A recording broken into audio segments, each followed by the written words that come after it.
Hey everyone, welcome back to my channel, or welcome if you're new. So today I want to show you guys how to make these super amazing chewy brownies. If you're like me, you love chewy brownies over a fudgy brownie, over a cakey brownie. Chewy brownies are the way to go. So here I have my ingredients. I have 1 cup of flour, 2.5 tablespoons of cocoa powder, half a teaspoon espresso powder, a 4th teaspoon salt, 1 1/3 cup sugar, 10 ounces of chocolate, and half a cup of butter softened. Oh, and 2 eggs. So in a pot, you are going to fill it with water. A little less than halfway. You just want to make sure that that water is not touching the bottom of your bowl when you're melting your chocolate. I made the mistake of pulling my butter straight out of the refrigerator, so I'm kind of struggling to melt it evenly with my chocolate chips. But I would suggest that you use room temperature butter or softened butter, or if you're going to pull it straight from the refrigerator, begin to melt your butter first and then throw in your chocolate chips so that everything can melt evenly. But you just keep mixing it around and eventually everything will melt together. So here I have some milk chocolate chips. Just my preference. You can use semi-sweet, bittersweet, or even dark chocolate for a dark chocolate brownie. It's just your preference, whatever you like best. I always have milk chocolate on hand, so that's what I used here.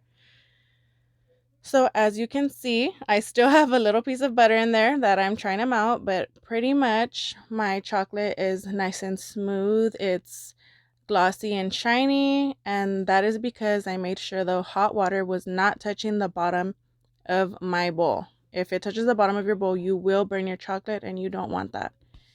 So just keep mixing it around. Make sure there's no chocolate chips left in there. Make sure there's no butter left in there. It's nice and smooth. It should fall in ribbons just like so. It's looking pretty good. It's just about done. I just have a few more chocolate chips to melt, but it's pretty much good to go. Whew, I need to learn how to breathe in between words. All right, yeah, I think it's pretty much good to go now. So I'm going to go over here to my ingredients and just combine all my dry ingredients. My sugar, my espresso, my cocoa, and my salt and flour. Mix it all together just to spread it out evenly. And to take out any lumps as well. You can also sift it, but it's not necessary. Go ahead and get your eggs in there.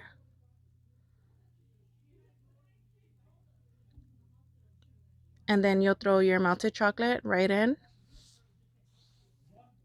Look at how smooth and glossy that looks, guys.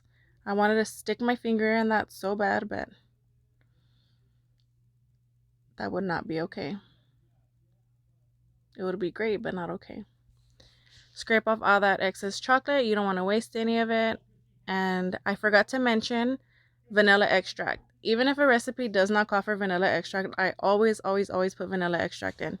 This specific vanilla extract is homemade. My godmother actually made it for me, and it smells amazing, guys. Thank you, Nina. Maybe I'll make a video on how to make homemade vanilla extract too. But anyways, dump some of that in. No more than a tablespoon. That would be too much if it was more. Mix everything together. Make sure you combine everything evenly. You have no clumps of flour mixture. And it should look like this. It's a little thick, but that's all right. That's how brownie batter is. Again, take off that excess. And then here I have an 8x8 pan. And I just lined it with some parchment paper, but I'm going to go in with this spray. This spray is so awesome, guys. I think I mentioned it in a previous video. I have ordered it on Amazon, but you can also find it at Smart & Final if you have a Smart & Final around you. I swear by this spray, guys, nothing sticks. So just pour all of your batter in. And because it is a thicker batter, you will need to go in by hand and make sure everything is spread out evenly as possible, because you want your brownies to bake evenly. If more than half of your batter is on one side, you're going to have an extremely thick side, and then the other side will most likely burn because it's so thin. So spread that out as evenly as you possibly can. Just kind of eyeball it.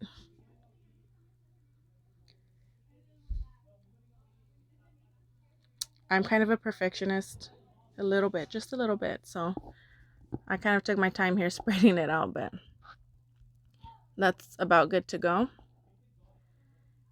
and you will pop it into your oven that was preheated at 350 and bake it for about 30 to 35 minutes. Just make sure that when you poke it, your fork or your knife comes out clean, and then you can sprinkle some powdered sugar over it if you would like. It's not necessary.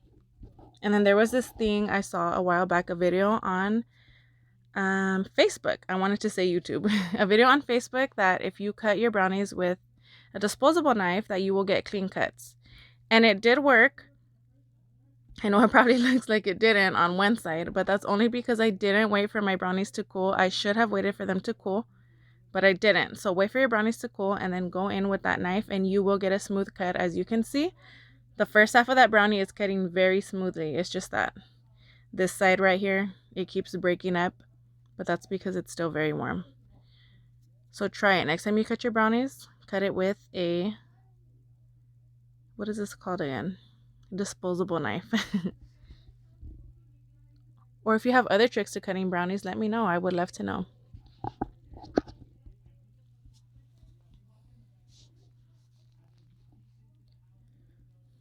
So here they are on a nice fancy platter. Look at how delicious and amazing those look. They are so good. You guys have to try these. This is my go-to recipe. I love me some brownies.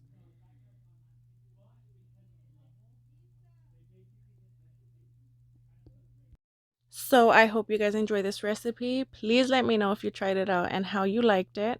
Leave a comment and let me know what you would like to see next. Let me know your results if you try this recipe out. Thank you guys so much for watching. Don't forget to subscribe and share with your friends. I hope you guys enjoy.